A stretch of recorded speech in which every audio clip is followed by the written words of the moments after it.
Bonjour à toutes et à tous et bienvenue à Libre Ensemble, votre rendez-vous de la laïcité au sein du magazine En quête de sens. En quête de sens, justement, le sens de nos vies, le sens de ce monde. Mais que faisons-nous dans cet univers en perpétuelle expansion? C'est la question que s'est posée le Centre laïque d'audiovisuel dans un très beau documentaire intitulé « Pouvons-nous ne pas croire ?» Je vous le présente immédiatement.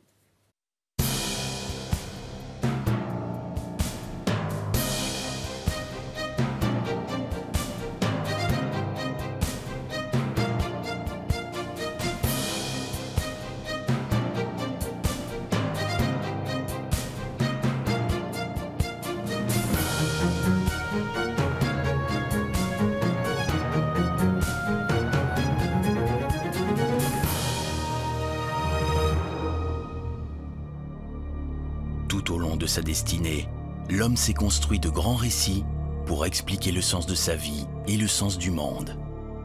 Devant l'énigme de sa présence dans un univers en expansion constante, l'humain a élaboré des schémas intellectuels et sensibles lui permettant de faire face à sa condition. Il a imaginé des rites, des légendes, des contes, des religions pour tenter de comprendre l'origine du monde, l'organisation de la nature et la signification de son existence. Depuis plus de 2 millénaires, au départ de la Méditerranée, puis sur tous les continents, le monothéisme, qui postule l'existence d'un Dieu extérieur et créateur du monde, a été le principe explicatif de tout ce qui existe. Très lentement, des philosophes présocratiques aux savants de la Renaissance, jusqu'aux scientifiques de la modernité, la compréhension de la nature quitte peu à peu le domaine de la foi pour celui de la raison. Même si la science s'impose de nos jours, avons-nous pour autant cessé de croire?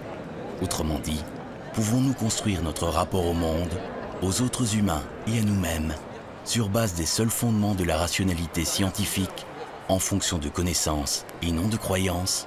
Or, que signifie croire? Pouvons-nous ne pas croire?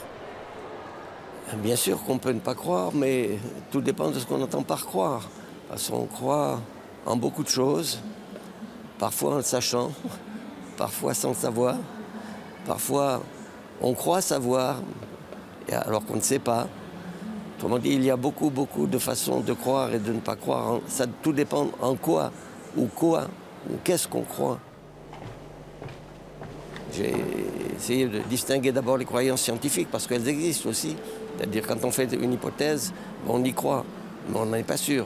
C'est pour ça, mais on y croit quand même suffisamment pour travailler, pour essayer de la démontrer ou de la réfuter au contraire. Puis après coup, quand on a trouvé des résultats, on croit en la valeur de ces résultats. Alors souvent on a raison en partie seulement. On a raison de croire en la valeur des résultats si on a bien travaillé. Mais après se pose la question des interprétations des résultats.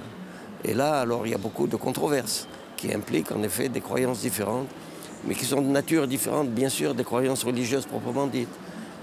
Les croyances religieuses proprement dites sont celles qui dépendent de professions de foi. Un credo, le credo chrétien, la shahada musulmane. Bon, ça, ce sont des croyances qui s'expriment par un énoncé extrêmement mystérieux et qui est présenté comme tel. Mais à côté de ça, il y a tout un tas d'autres expériences qui sont d'ordre beaucoup plus des représentations collectives, des mythes qui ont des significations très différentes, qu'on projette dans différentes circonstances de la vie, qui constituent ce que j'appelais des croyances pratiques. Et puis il y a aussi des expériences qu'on appelle mystiques, mais qui en réalité sont très souvent corrélées avec des modifications des états de conscience, soit spontanées, soit produites par des produits en effet psychoactifs, et qu'on trouve dans toutes les civilisations, mais qui s'expriment après dans ce qu'on appelait les mots de la tribu, c'est-à-dire chaque groupe, en fonction de sa langue, en fonction de sa culture, va interpréter ces expériences de façon différente. Mais la croyance peut aussi être de nature politique. Sans esprit critique, elle peut se construire dans ses retranchements ultimes au racisme, au nationalisme, au totalitarisme.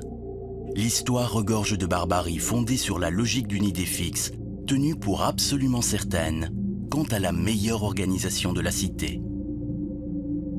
Pour moi, la croyance en un système politique comme source de salut pour l'individu et pour la collectivité n'est pas très différente justement des croyances religieuses proprement dites, c'est-à-dire qui s'expriment par des professions de foi, dans la mesure où ces systèmes politiques, eux aussi, essayent de se rationaliser en s'exprimant d'une façon ou d'une autre.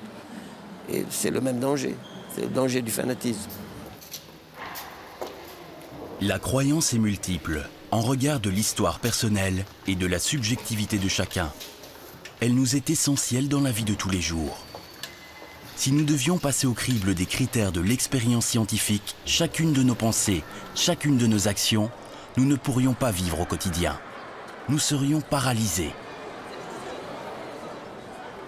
La croyance peut aussi être scientifique quand on abandonne le doute propre à la méthode scientifique pour se cramponner à des certitudes que l'on juge éternelles.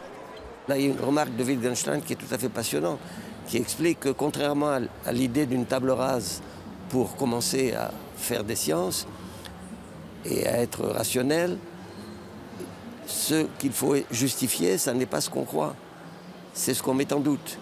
Parce qu'on croit tout un tas de choses. On ne peut pas ne pas hériter de tout un tas de traditions. On grandit, l'éducation implique l'adhésion consciente ou inconsciente à des croyances pratiques. Donc la question est, qu'est-ce qu'il est raisonnable de mettre en doute? Mais les mots croire ou croyance font l'objet d'interprétations extrêmement variées, voire contradictoires. Pour certains philosophes, croire, c'est douter. C'est l'incapacité d'affirmer une chose avec une certitude absolue. Quand le doute est éliminé, on ne croit plus, on sait. La connaissance a remplacé la croyance. Le propre de croire peut échapper à l'examen critique et à la discussion argumentée. À la raison, alors, s'oppose la foi, la confiance en la vérité d'un récit littéraire, des paroles d'un prophète ou d'un dogme éternel. Le savoir et la croyance sont alors antinomiques. Foi et connaissance s'opposent. Il faut de l'inexplicable à la première, de la certitude à la seconde. Il y a deux termes que je n'aime pas utiliser parce que généralement, ils ne sont pas expliqués. Il y a le terme de Dieu, d'une part, et il y a le terme croire, le verbe croire. Et pourquoi je n'aime pas ce verbe? Parce que ce verbe, pour moi, ne veut rien dire, parce qu'il veut tout dire.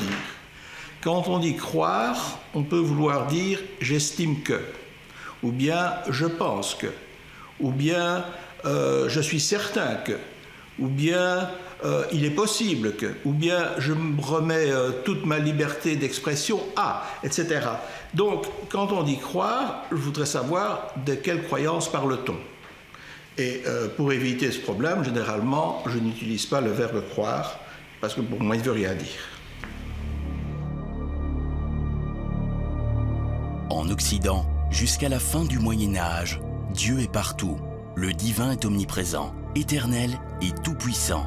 Il est le socle de la société et de la politique. Il régit l'existence des hommes et l'organisation de la vie collective.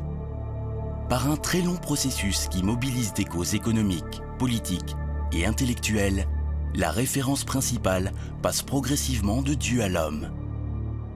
C'est à partir de la Renaissance l'émergence de l'humanisme.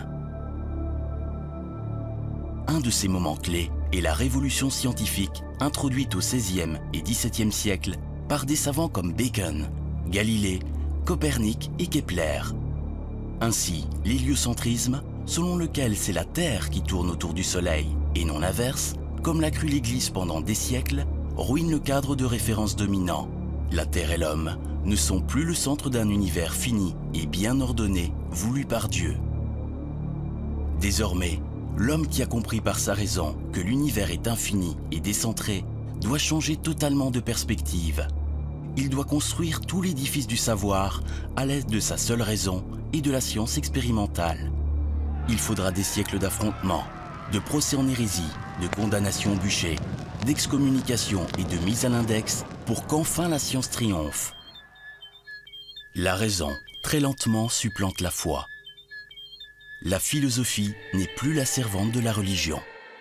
La religion se base sur des dogmes. Elle ne peut pas faire autrement, puisqu'elle est l'explication ultime de tout ce qui est inexplicable à nos yeux. Par contre, la démarche scientifique se base en ordre principal sur l'expérience. Tout ce qui est acquis aujourd'hui n'est pas acquis de manière définitive en science, mais est susceptible d'être modifié, corrigé et adapté dans le futur. Il faut pouvoir aussi réfuter une théorie scientifique, par l'expérience justement. Une théorie devient une loi physique lorsqu'elle est capable de donner une expérience qui n'a pas encore été réalisée, mais qui est prédite par la théorie. Et si cette expérience se réalise, à ce moment-là, c'est une preuve irréfutable, me semble-t-il, de la théorie en question. Si la religion pouvait obéir à l'ensemble de ces critères, la religion serait d'ordre scientifique. L'ennui, c'est que malheureusement, elle n'en remplit pas beaucoup, si pas aucun.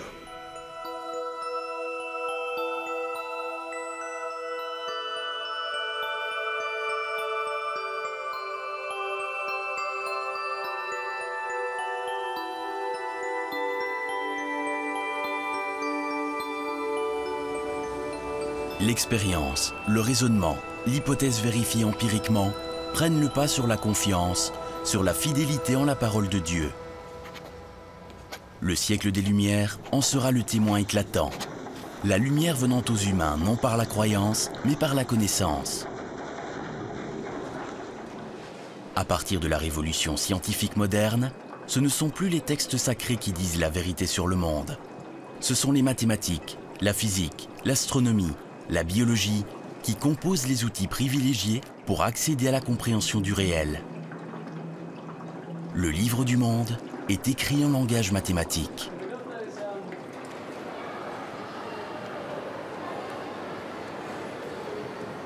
Pour beaucoup de gens que je rencontre, la religion et la science paraissent en concurrence, en conflit. Et d'une certaine manière, ils ont raison s'ils ouvrent des livres d'histoire qui retombent toujours sur les mêmes pages. Le procès de Galilée, le bûcher de Giordano Bruno, et les affaires autour de Darwin, du singe, etc., etc. Donc l'histoire semble leur donner raison. Je crois qu'en même temps, il faut toujours essayer de tirer le meilleur de l'histoire et se dire, c'est vrai qu'il y a un contact difficile entre ce qu'on va appeler la science et la religion, mais pourquoi? Pourquoi y a-t-il cette difficulté? Parce qu'au fond, on pourrait dire, les scientifiques, ils sont dans leurs éprouvettes, ils décrivent le monde, et souvent on dit, voilà, le scientifique est réduit, si je puis dire, à la question du comment ça marche, comment ça fonctionne, à la limite, comment ça s'est monté dans l'histoire, ça s'arrête là. Et puis la religion, c'est le pourquoi. Pourquoi sommes-nous là?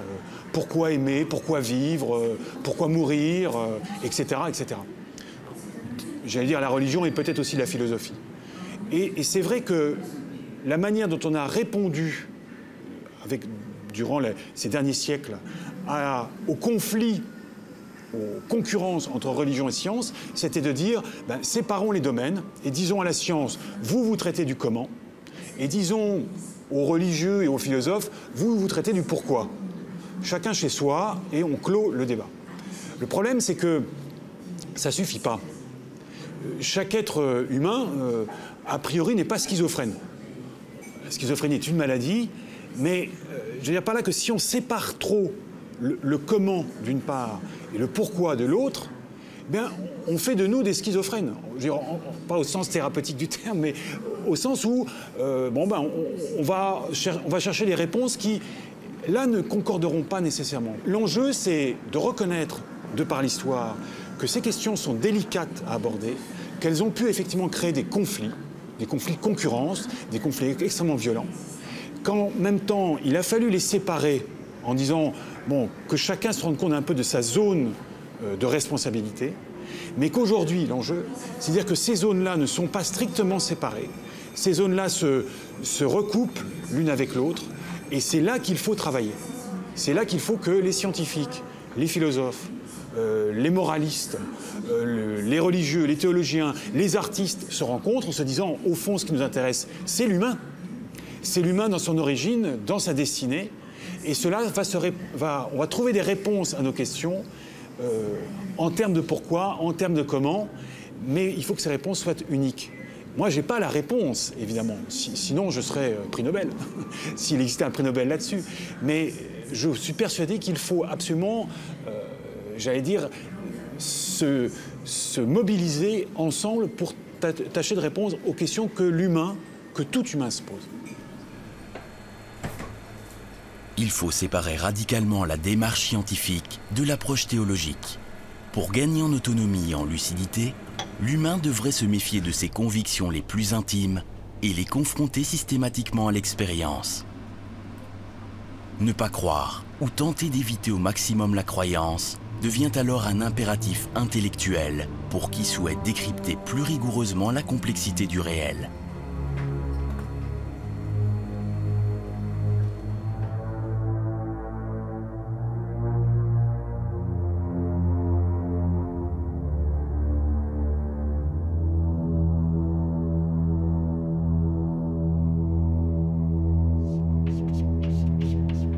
Il me semble qu'on doit ne pas croire. C'est-à-dire il devrait y avoir une éthique qui nous pousserait à refuser d'adhérer à des propositions factuelles, je dis bien factuelles, pour lesquelles il n'y a pas de base empirique suffisante. Y compris en science, d'ailleurs. Vous pouvez douter de propositions scientifiques qui ne sont pas, à mon avis, ou à votre avis, suffisamment établies. Donc je pense qu'on a un devoir de ne pas croire. C'est pas qu'on peut ne pas croire, on devrait ne pas croire pour bien faire. Maintenant, beaucoup de gens croient. Maintenant, évidemment, il faut distinguer, je parle des propositions factuelles. Maintenant, évidemment, je peux avoir un espoir. Je peux avoir l'espoir que mes enfants réussissent ou arrivent ou que moi-même, ça c'est autre chose. Je peux avoir un espoir. Je peux évidemment avoir des considérations morales. Ça devient plus compliqué. Mais si on entend le mot croire, et je pense que ça recouvre les croyances religieuses, superstitieuses, etc., ou même un certain nombre de croyances politiques. Si croire, c'est accepter des propositions pour lesquelles il n'y a pas de base empirique, alors on doit ne pas croire. Faudrait-il alors, pour s'assurer de la validité de notre savoir, soumettre toute démarche de notre entendement aux critères de l'évidence scientifique? Certains savants le proposent. Cette démarche, qui tend vers des formes d'agnosticisme ou d'athéisme, n'en supprime pas pour autant la dimension spirituelle. La démarche scientifique essaye d'accepter des propositions sur la base, enfin en principe sur la base de ce qu'on appelle en anglais, c'est difficile à traduire, evidence, de données empiriques si vous voulez. S'il n'y a pas suffisamment de données empiriques ou de raisonnement logique ou de raisonnement mathématique si vous voulez pour appuyer une proposition, alors on est tenu de la rejeter en science et il me semble qu'on doit la rejeter dans tout. Je pense qu'on doit appliquer la même méthode scientifique à l'analyse de toutes les propositions factuelles, que ce soit y compris dans les sciences humaines ou que ce soit en matière... je ne sais pas, des différentes croyances qu'on appelle les pseudosciences ou les religions. Si les gens disent, par exemple, que les miracles, que la prière a de l'efficacité ou que les miracles existent, etc., ben on doit les étudier de la même façon qu'on étudie les propriétés des électrons ou des atomes ou des êtres vivants. Je ne vois pas pourquoi on devrait accepter une autre méthode.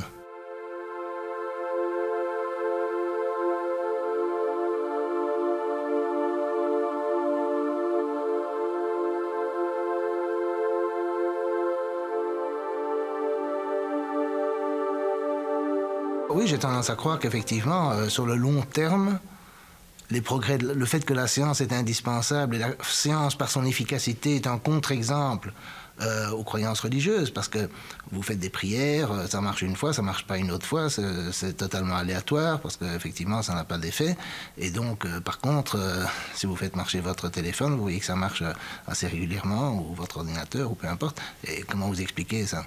Je veux dire, si vraiment Dieu est là et répond à vos prières, comment se fait-il que c'est des trucs qui ont été faits par des gens qui étaient... La science a été faite en général par des gens qui étaient relativement sceptiques, même quand ils croyaient en Dieu, même Newton, même Galilée, etc. Tous ces gens étaient pour leur époque, relativement sceptiques. Darwin aussi. Et donc, comment se fait-il que ce Dieu infiniment bon ne répond pas à nos prières de façon systématique et que quand on a besoin de médicaments, qu'on a besoin de guérir, etc., on fait appel à des produits d'une science qui a été faite, si pas par des mécréants, au moins par des sceptiques, des agnostiques, etc. C'est un peu bizarre, non? Le débat reste donc extrêmement vif entre croyance et connaissance. Après avoir traversé toute l'histoire de la pensée, l'agencement entre foi et raison a pris des formes multiples, allant des théories prônant une belle compatibilité entre les deux recherches d'une vérité, jusqu'à celles défendant un irréductible antagonisme. On aurait pu croire que depuis 2 siècles, avec les révolutions françaises et américaines, avec l'avènement de la démocratie et des droits de l'homme, le débat entre révélation et raison, entre tolérance et pureté dogmatique, était définitivement clos. On aurait pu penser que la laïcité, en séparant clairement les sphères d'intervention entre l'Église et l'État, avait établi une frontière claire entre la croyance, qui relève de la vie privée, et la connaissance, qui appartient à la vie publique. Croyance et foi peuvent s'agencer. Après, vous avez une autre position qui est la position des sceptiques. Et quand on est effectivement un sceptique, on doute et on cherche à ne pas croire. On cherche à ne jamais croire parce que la croyance, c'est toujours se rabattre sur quelque chose de finalement un peu autoritaire. La croyance, c'est quoi? En dernière instance, c'est un principe d'autorité, c'est un argument d'autorité. On croit et c'est comme ça. Or, je crois que le philosophe et le scientifique se frottent au réel avant de se frotter à la croyance. La croyance arrive toujours quand on n'a pas de réponse par le réel, d'une certaine façon. Donc pour le scientifique comme pour le philosophe, je pense qu'en dernière instance, la croyance est toujours un bouche-trou. C'est ce qu'on vient mettre quand on n'a pas de réponse. Si on peut se passer de la croyance, alors tant mieux. Aujourd'hui encore, dans l'actualité récente, la mobilisation d'un principe d'autorité soi-disant sacré et ne souffrant d'aucune dérogation conduit inéluctablement à des attitudes d'intolérance, de fanatisme et de barbarie. La croyance, lorsqu'elle se veut une vérité définitive et intangible, conduit au pire.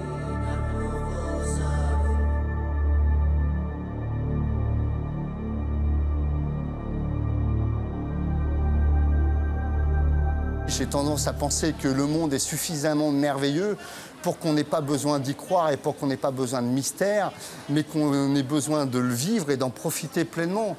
Alors il y a de l'incompréhension, on ne connaît pas tout. On est ici dans le cadre d'une exposition sur le cerveau. Le cerveau, c'est une boîte noire. C'est ce qui appelle justement la modélisation scientifique, les théories. La science produit de la théorie. La théorie n'est pas forcément juste, elle doit être réfutée. On travaille avec des intuitions, bien évidemment. Et d'une certaine façon, les intuitions sont une forme de croyance ou un point de départ. Mais je crois qu'il ne faut jamais se crisper ou se recroqueviller, s'arrêter sur des croyances. Ça, c'est extrêmement important. Surtout parce que les croyances, à un moment donné, et aujourd'hui, malheureusement, on en voit un triste exemple, les croyances peuvent toujours déboucher sur un principe d'autorité. On doit croire que c'est comme ça et pas autrement. Un dogme ne se discute pas. Un dogme n'est jamais rationnellement remis en cause. Un dogme, on y croit ou on n'y croit pas. Et malheureusement, les religions, à mon sens, sont toujours dogmatiques. Croyances et connaissances poursuivent leur chemin sinueux. Dessein intelligent, principe anthropique, vrai visage de Dieu, immanence radicale ou matérialisme résolu, toute la gamme des rapports complexes entre science et religion se décline. Trop souvent encore, la théologie, au nom d'une révélation suprême, condamne, exclut ou assassine. Parfois, la science et la raison, enivrées par leur propre dialectique, basculent dans un obscurantisme ravageur ou dans des espérances infondées qui débouchent sur un scientisme désincarné. Le principe essentiel doit résider dans la liberté de conscience qui nous prémunit contre tout fanatisme, contre tout nihilisme, contre tout ressentiment, contre toute haine. La laïcité postule face au repli sur des identités fermées, face au communautarisme, aux intégrismes et au nationalisme, des valeurs universelles au genre humain. La science, la raison, la liberté, l'égalité, la fraternité, les droits de l'homme, la démocratie appartiennent au bien commun des valeurs universelles. Leur puissance est de ne pouvoir contraindre les esprits que par la seule force de leur évidence. En ce sens, la laïcité propose sans relâche l'impartialité et rejette tout argument d'autorité d'où qu'il émane. Donne un cheval à l'homme qui dit la vérité. Il en aura besoin pour s'enfuir, affirme un dicton afghan. À nous d'éviter les fuites.